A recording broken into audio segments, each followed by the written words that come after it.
All right, everybody. Hey, solving systems by elimination.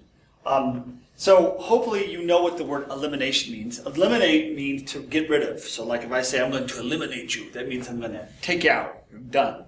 So we're going to try to solve equations through elimination, meaning we're removing something. So we've already done substitution before, where most people would see this and say, oh, y is equal to 3, so I will substitute 3 in for y, and I will solve the equation for x then. But let me take you a step back here and let's talk about elimination.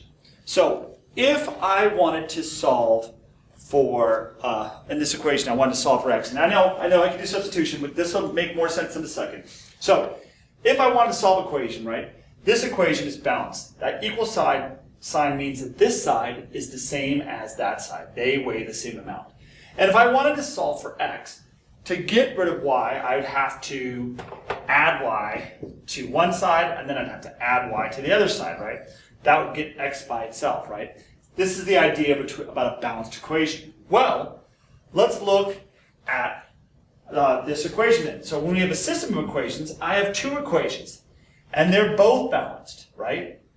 And so I'm saying if I add them, I can eliminate something because I have a y and a y here, but this is a negative y. What's negative y plus y? That's 0. Now if I'm adding y, I would have to add y to the other side, right? But here's where it gets tricky. Because y equals 3, I can substitute, instead of saying y plus y on both sides, I can go y on one side and 3 on the other because they have the same value. And so when I add them, I can go x, there's nothing here, it's just x, and negative y plus y is 0, and 15 plus 3, because I substitute y in with what it equals, 3, is 18. And guess what? I just found out what x is. And so I have x and I have y. Well, guess what? The system of equations here, this system of equation, by doing elimination, I was able to, ooh, I moved this wrong thing. This system of equations, by elimination, I just found out, well, I already knew that y was 3, and I just found out that x is 18, and guess what? This is the solution to this system of equations. And so we did this by eliminating, by adding or subtracting to get rid of something. So it only works, though, is if you're adding or subtracting and something goes away. So here's another example. I have 2x plus y equals 9, and x minus y equals 3. These are both balanced equations, right? Here's the thing we're going to do this time. So again, we have this equation equals that, and this equation equals that. They're balanced, right? But if I take them over here to my little balancing beam here, where they're balanced equations, if I add this side, add the x minus the y, I know x minus y equals 3. So I can add x minus y to this side, and instead of doing the same thing on that side, because I know x minus y equals 3, I can substitute the x minus y with what it equals. It equals 3, so I'm going to substitute 3 in for what x minus y is. And now when I add them, instead of having variables on both sides, I'm adding these two equations. 2x's plus an x here is 3x. And y minus y eliminated, that's what we were going for, it eliminated the y's. And 9 plus 3 is 12. And so now I have x by itself almost, it has a coefficient. And if I solve for that coefficient, divide by 3 and divide by 3, 3 divided by 3 simplifies to 1, that gives me x, and x equals 4. So now I know what x equals. I did it by eliminating. Instead of substituting, which would have been really a pain in the butt, I was able to eliminate one of the variables and solve for the other. So now I know what x equals. X equals 4. I can go back to the original equation here. That was x minus y equals 3. And I can go, okay, so I know x equals 4, so wherever I see a 4, I'm going to substitute. And so I'm going to go minus y equals 3. I'm going to put that 4 in there because that's what x equals. That's what we just figured out. And now can I solve for y? Yes, I can solve for y. I can do that by going, okay, I have 4. I'm going to go minus 4 to both sides. And 4 minus 4 is 0, because that's the constant. And 3 minus 4 is negative 1. But be careful, this actually had a coefficient. That's a negative y. So I'm going to have to divide by negative 1 to get rid of that. And negative 1 divided by negative 1 is 1. That gives me y. I'll move this down. Equals negative 1 divided by negative 1 is 1. And now I know what y is. I know what x is. And remember, the solution to a system of equation is the x and y value that works for both of them. And so I have x equals 4 and y equals 1. And so that's my solution. And I can verify this, by the way. I can see 4 minus 1, that's 3. And over here, if I substitute the 4 in for my x plus y, which we know is 1, does that equal 9? Well, 2 times 4 is 8, plus 1 is 9. So this is a solution for this and a solution for that. So this is the solution to my system of equations. Again, we did it by elimination. Okay, you guys tried this one. I'm hoping you did try it, because that's how you're going to learn. Now, you're going to notice we've been putting them on the same side. Remember, we call this standard form ax plus by equals c. That's standard form, and we're going to be solving systems of equations in standard form. That's with x, then y. And so I look at these two equations, and I say, okay, is there anything I could do here to solve them? Well, I could graph. And that would suck, because these both look horrible. I could substitute, but I'd have to get one of the variables alone, so that would suck. Or I could try to eliminate. And so I could do that by adding. Okay, well, if I add these, well, that'd be 1x plus 5x. Well, that's 6x's. Well, that didn't eliminate an x. But if I go over here, negative 2y plus 2y, oh, snap. Negative 2y plus 2y, that eliminates. That equals to 0, so it goes away. It eliminates. And then negative 19 plus 1 is negative 18. And what I've done there is I've gotten rid of one of my variables, so now I can solve for the remaining variable, which is x. So I circle the equal sign, circle the variable, underline the coefficient. Gotta get rid of the 6, so I divide by 6. If I do it to one side, I have to do it to the other. And 6 divided by 6 is 1, that leaves x. And negative 18 divided by 6 is negative 3. And so, am I done? And the answer is no, Mr. Craig. You're right, you're not done, because you have found x. You still need to find y. And so now you're going to say, well, which equation can I go back to? Well, unlike with substitution where I had to go to the other equation, because I eliminated one from the other, I can just go back and say, which one looks easier for me to substitute into? Does it look like it'd be easier to substitute negative 3 into here or into the top one? Well, to me, it seems very obvious that the top one is easier because the bottom one has a coefficient of 5. So I'm going to pull this one out, and I'm going to substitute the value of x because I still need to find y. Remember, all equations, the solution is the x and y value, that point on the graph that where the two lines intersect. So x equals negative 3, so I'm going to substitute negative 3 in there. Minus 2y equals negative 19, right? And in this case, I don't need the parentheses, so I can just go ahead and go straight through this problem. The coefficient is, the variable is y, its coefficient is negative 2, and the constant is negative 3. To solve equations, it's 2, 1, and 0. So I have to get rid of the constant. That means I'm going plus 3 and plus 3. Negative 3 plus 3 is 0. That goes away. Negative 2y equals negative 19 plus 3 is negative 16. And I'm still not done because I have to get rid of the coefficient. So I divide by negative 2. And if I do it to one side, I have to do it to the other. Negative 2 divided by negative 2 is 1, which leaves me y because I don't need to put the 1 there. And negative 16 divided by negative 2 is 8. And so y equals 8. Am I done?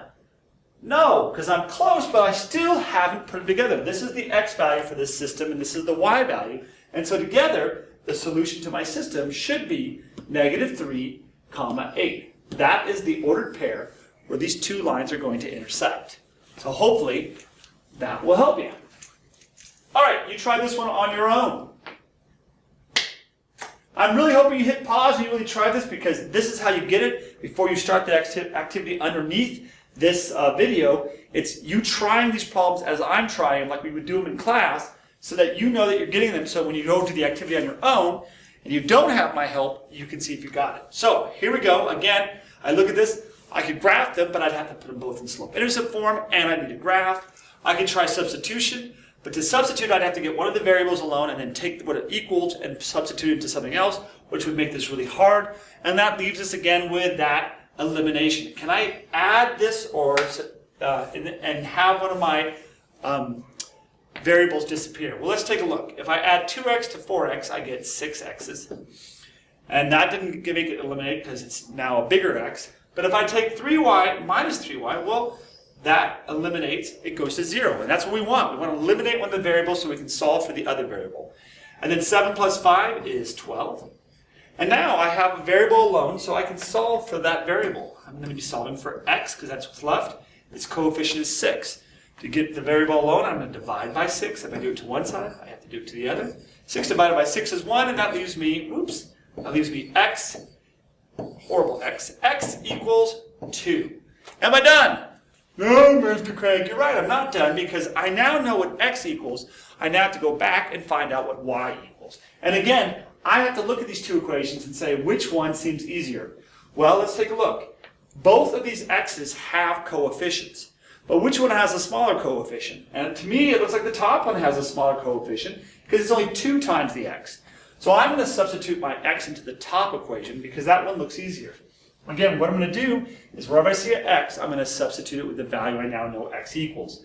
So I put those parentheses there, and now I'm going to replace the x with what it equals. I'm rewriting the rest of the equation the way it was, and the x is being replaced with a 2. And now I'm going to need to simplify. 2 times 2 is 4 plus 3y equals 7. And now, I now know the remaining variable I have to solve for is y, so I'm going to circle the y. I'm going to underline the coefficient, and I'm going to double underline the constant. And it's 2, 1, 0 to solve. So I'm going to go minus 4 because it's a positive 4. If I do it to one side, I have to do it to the other. Subtraction property of equalities. That's 0. That leaves me with 3y equals 7 minus 4 is 3. And now I have to get rid of the coefficient. It's times 3, so I'm going to divide by 3. If I do it to one side, I have to do it to the other. 3 divided by 3 is 1, and that goes away, and I get y equals 3 divided by 3 is 1. Am I done? And the answer is close, but no, I'm not done. Because remember, the solution to a system of equations is the line, or the point, I should say, where the two lines intersect. And that point has an x and a y value. The x value is 2, and the y value is 1. So that is the point where these two lines both will touch. Okay, I hope that helps. You should be able to do the activity below. Good luck. Well, wait a second. Nope, we're going to do one more just in case. So here we go. Another equation. Again, graphing seems ridiculous. Substitution would be hard. Can we eliminate? Well, let's take a look. We can go through this and say, okay, if I add negative 4x plus 4x, hey, right off the bat, that eliminates. 5y plus 2y is 7y, and 10 plus 4 is 14. And in one step, I've eliminated my x, and now I can just solve for my y.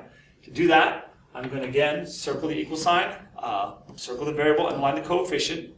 Divide by 7 to get 7 alone. 7 divided by 7 is 1. That leaves me y equals 14 divided by 7 is 2. I know what y equals, but am I done? The answer, of course, is no, because we still haven't found what x is. So I go back and I say, okay, well, which one do I want to substitute in? Well, y substituted to here would be times 5. Y substituted to the second one would be times 2. And either one of these works. You just have to pick which one you want to work with. It all depends. Some people just say, I'm just going to put it into the first one I see. Some people say, well, which one looks easier? It's up to you. There's more than one way to solve an equation. You just have to figure out which one you want to do. So again, I see that I'm going to be substituting my y. Wherever I see a y, I'm going to replace it with what it equals. My y equals 2, so I'm going to go 4x plus 2, parentheses. And I'm going to add the 2 because that's what it equals 4.